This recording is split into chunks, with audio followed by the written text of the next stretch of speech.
Hey guys, what's going on? My name is Colby, and on this episode of Today's Tech, we'll be unboxing a pair of Beats Studio 3s. We'll start this unboxing by taking off the plastic wrapping.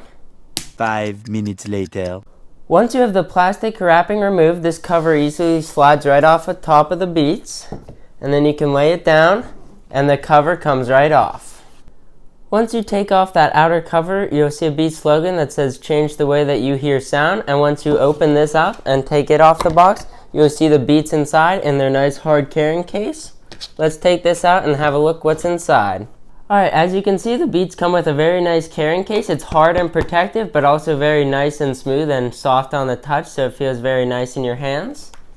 And once we open this up, you see the actual Beats Studios for the first time. You see I have the gray version.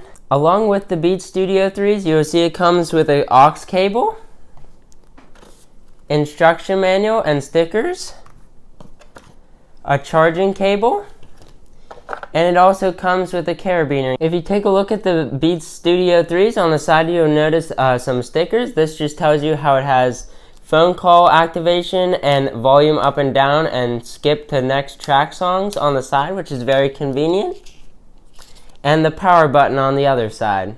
One nice thing about these Beats is that they have the Apple W1 chip, which as soon as you press the power button for the first time, it will automatically connect to your iPhone, no messing around with Bluetooth settings. Some other features to these headphones are up to 40 hours of listening if you have active noise cancellation turned off, and if you want active noise cancellation turned on, you still have 22 hours of playback. And these Beats also support quick charge, which is 10 minutes charge for up to 3 extra hours of listening. Let's try on these Beats and have a quick sound test.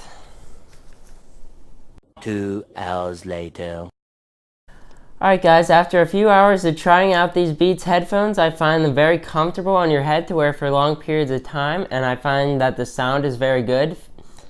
And I would highly recommend these to anyone who wants to buy a nice pair of headphones. I hope this video was helpful. If it was, please drop a like down below, comment, and subscribe.